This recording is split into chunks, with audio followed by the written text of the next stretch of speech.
Hello, you are welcome back to Boyos Network. My people, I don't come again with the trending thing where they happen for this country. I beg, I won't make una watch all this reaction. I go no say this Nigeria, as in many things don't they happen for this country. People where they work out for this country, nobody in brain they work together. Number one, make una see waiting Nigerian police has turned our motorists into people. They talk say transport they costly. But guys, wetin still join wey dey make dis transport wey dey costly na because of the way our police take dey collect money for checkpoint.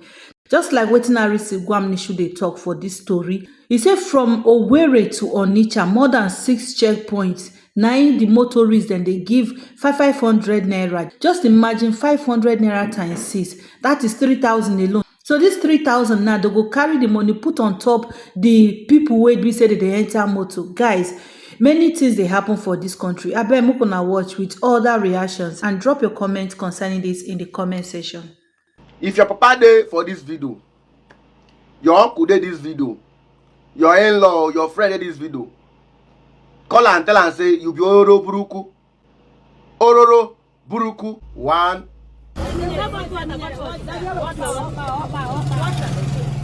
No, give me check.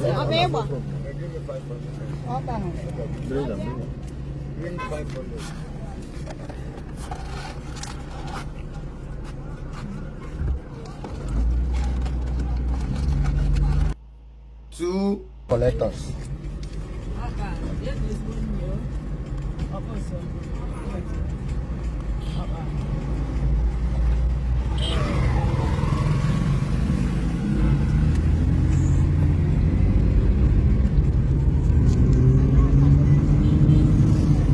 Three. Pay money every checkpoint. I say it before daytime, but in the night, now only those two soldiers. This all don't rock.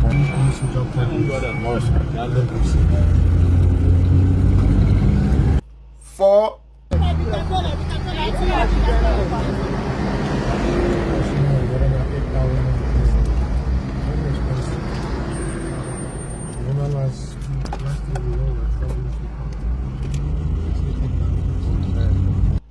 Five. You are my best friend.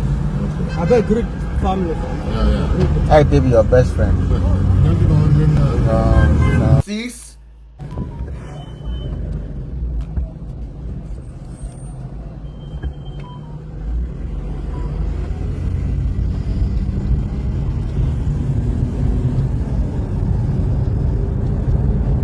Seven.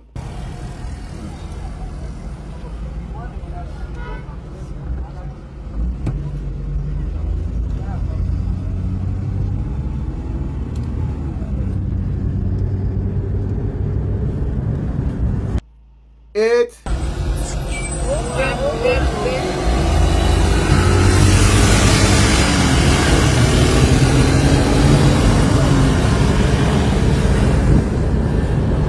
I even missed like 3 checkpoints from Owerri because it happened the first one, second one, and third time. I said, Ogini, what's going on?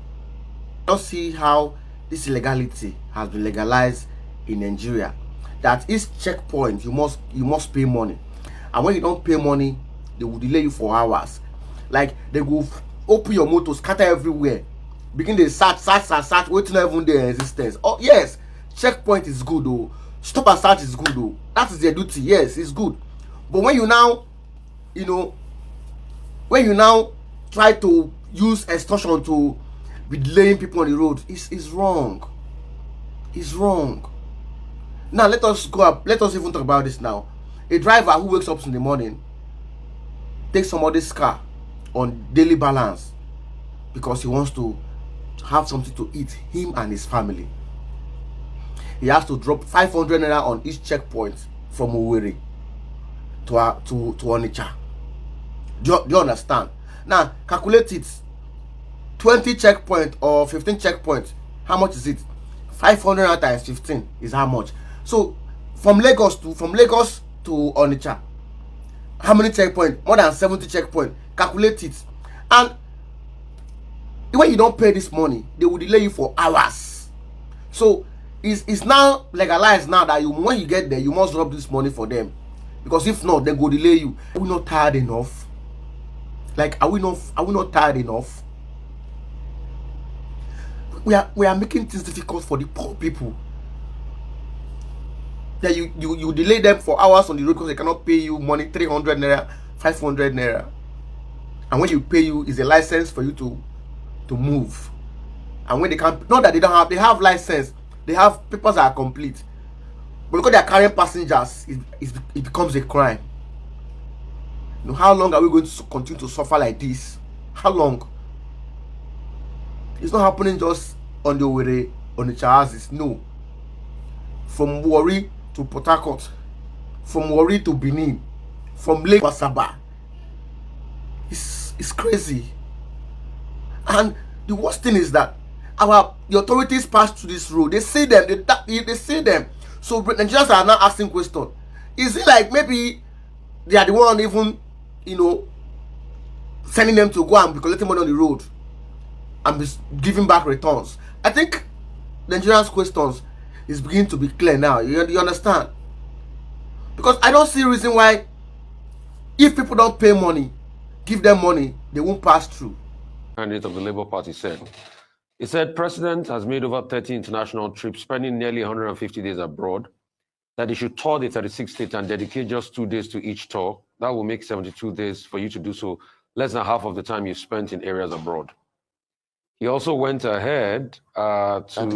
Hang on a minute, let me finish, please. I beg you. He also said on May 29, 2023, yes, GDP stood at $364 billion. Today, it has declined to $188 billion. Said GDP per capita was 1,640 as at May 2023. Today is 835, devastating decline of over 50%. Multidimensional poverty increased from 38.9% to 54% within the period, with 129 million Nigerians living below poverty line. World Bank reported that recently 75% of Nigerians in rural area now live in poverty. Today, there are 18.3 million Nigerian children out of school. Students are now writing WAEC and other national exams in the dark. What's it called? National Primary Healthcare Development Agency decried that less than 20% of the 30,000 healthcare centers across the country are fully functional. Is that democracy with all of these failures like Peter Obi has stated? You see, those figures which you gave from Peter Obi, I doubt those figures, but just to tell you something. Do you have your own figures that you want to give to counter? Do you have your own figures that you want to give to counter if you doubt of Peter Obi? Can you listen to... Go ahead. Can you listen to me, please? When the president took over, he inherited an economy in a very bad state. Let me remind you, we got to a situation that we were using ways and means, printing naira to sustain the economy. That was the situation that Nigeria was when President Tinubu took over. We couldn't provide for ourselves. We couldn't provide to run our economy. We had to be printing naira. But when he came to power, he stopped. He took drastic decisions. You talk of the first subsidy thing that was removed, talk of the exchange rate that was turned to a singular exchange rate. Those decisions affected our economy. It affected our Nigerians, that the cost of living increased, and Nigerians are not finding it easy. We acknowledge that. But this same government, they have taken decisions that will turn the economy around. At the end of the day, we are going to benefit from it. I want to tell you that, contrary to what you just said, our economy is improving gradually. Things are getting better. Even before I took over, most of our industries are not working. But you said he's traveling abroad. The president traveled abroad frequently to attract foreign direct investment to the country, and it's beginning to yield result. Peter Obi can be saying a lot. He's talking politics. We are not talking politics with Nigeria. Okay. Okay, sir. President Tinubu is governing Nigeria. Okay, we're going and he's turning our economy around. Okay, sir. We're going to go to break soon. When we come back from the break, you will give us your own numbers and analysis to counter the number that you said Peter Obi gave that are not correct as regards the GDP figures and other figures on the economy. We'll go to a quick break. We'll come back and you give us your own numbers to counter Peter Obi's numbers. As regards the GDP of 364 billion that declined to 188 billion, our GDP per capita of 1,640 of May 2023 that declined to 835 naira, and multidimensional poverty that increased from 38.9 to 54%.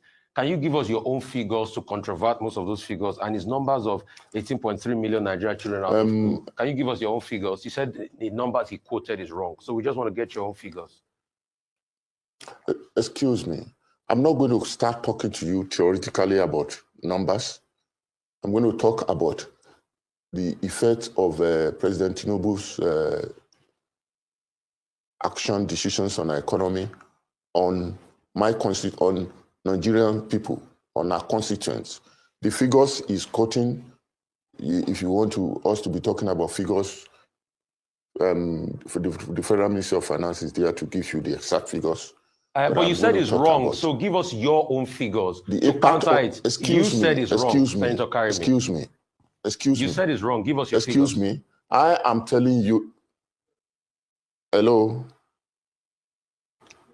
I'm telling you that Peter Obi can be talking about figures, talking about GDP, talking about all those things. I'm not going to come here and be talking about all that. I'm going to talk about the impact of President Tinubu's actions on the economy, on our people. And I know that Nigeria is getting better. So he can be running all over the place and be quoting figures, preparing for election. We are governing and we know Nigeria is getting better, and Nigeria, they are understanding why President Tinubu took those decisions in the first place. And Nigeria economy is getting better. So I'm not going to be But you said his figures were wrong. And since you cannot give us figures back, I will allow Dr. Abati move on. But you said the figures were wrong. I just have to prove that fact. So you have to prove it. Go ahead, Dr. Excuse Abati. me. If you want to know figures, Federal Ministry of Finance is there to give us figures. The actual figures. Okay. Thank you. Do not be distracted by the false narratives being peddled by enemies of Nigeria, some of who hide under the cloak of activism to distort our work and demoralize our officers. Those who profit from instability and crisis will not relent in their efforts to instigate chaos. But I assure you, their cup will be full one day. Hello, everyone. I don't think, one of the things, a skill that many people don't know is that they don't read the room. And if you have that skill, it's a very important skill. Even if you look at from the few pictures that they show, you could feel the resentment in the room. Because this is not about anybody. This is not about activists or whatever. Officers are angry. By you being there, it has stopped some people's promotion going on. Others have been retired that you came with. And you, because you had an illegitimate president going to the National Assembly that does not know its left and right, and then you got a law passed that changed it, that your tenure should be there, you think that, oh, it's okay.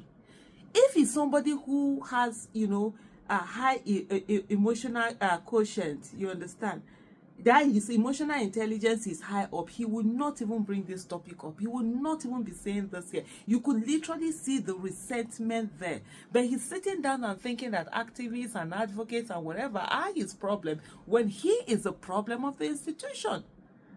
Institution that has been laid, and you bring in resentment, and there's nothing that kills institutions or organizations or places as resentment. Because that's when you see people are no longer put in what they used to put in, how they used to put it in, because now they feel angered. There is injustice. We've come a certain way.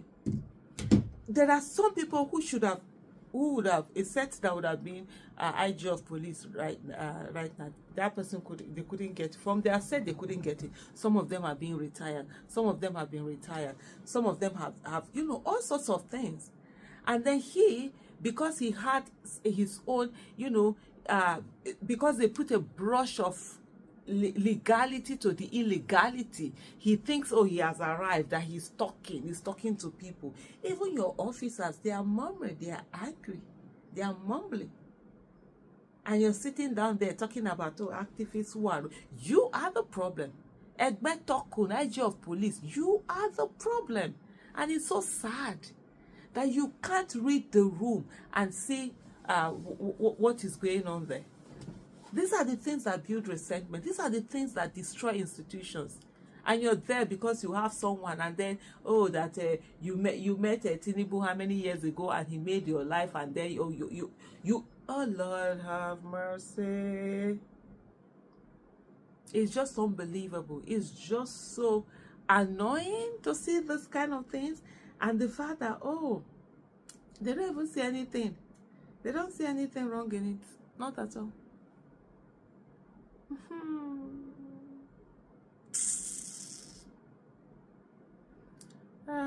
Lord have mercy.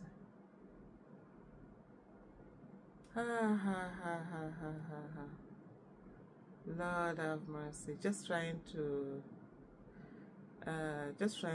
look at some of the things here. It's just so unbelievable. But anyway, it is what it is. No wahala. As for the rest of us, we more understand that just sitting down and doing nothing can never be an option. I mean, we cannot continue to allow these charlatans to continue to destroy the nation and do all sorts of things. And before you know what's happening, and they say, a precedent is set. And then it goes on. People begin to do anyhow. People begin to do something. Everybody will just go to National Assembly, just go and get a bill to cover this. Just go and let them write something into the law. And then you do all the nonsense that you want to do. We will get to that country where definitely things will be realigned, will be rearranged, will be put down. And let's not, oh Lord, let's not even think that giving up is an option. It can never be an option, right?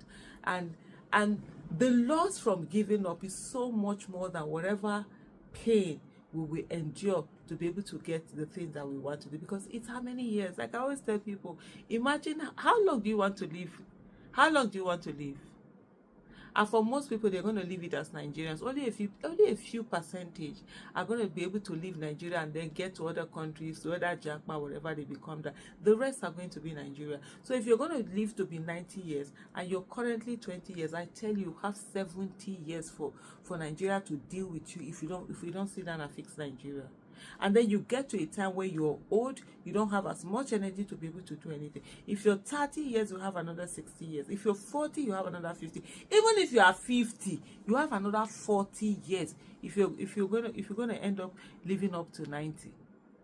You're 60, you still have another 30 years. Even if you are 80, you have 10 more years. That alone is enough to tell us that, let's get into this thing. You see this thing that a lot of people sit down and then just assume that, prayers.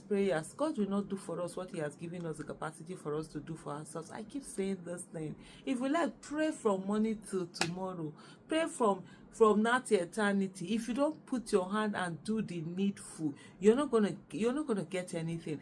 Every 4 years, God gives us the miracle of life for us to witness another election and make the right choice. Vote in the people that are going to help you work. All these people that are going to stop you from voting the people that are going to make you work. Sit down and mark them. Mark them. How do I say? Chest to chest. Bumper to bumper. Sit them now, begin to tell them that nonsense, let them know. Because I always tell people, the institutions are not the problem. The people in the institutions are the problem. Every policeman or woman has brothers, sisters, cousins, spouses, friends, whatever, however, everybody in INEC, it is neighbors, friends. It is time we begin to sit them down and tell them that that thing that they do, that they rig election, they have to stop it. That nonsense must stop. Let whoever the people want to vote for, let that vote go. If the people decide they're going to vote Satan as their president, so be it. Count their number of votes, they vote it, let it be. If they say they're going to vote an angel as their president, so be it. Count the number of votes and give it. If they say they are going to vote someone where he had no correct, so be it. They decide to vote someone where he had correct, so be it. But the most important thing is that the mandate of the people must be allowed to go. Whoever it is that the people vote for must be allowed. The biggest problem we're having now is this election that is not allowed to be free, fair, and credible, where the people are the ones making the choices. And this time, the people must ensure that they are the ones making the choices, so that we don't have things like this Ekbetoku coming out to be talking anyhow. That, look at your room. The people there, they are all angry at you. Your officers are more angry at you than people outside. We even get it. How many people even don't even get in time? Your officers in there are more angry at you than the people outside, because this is gross injustice.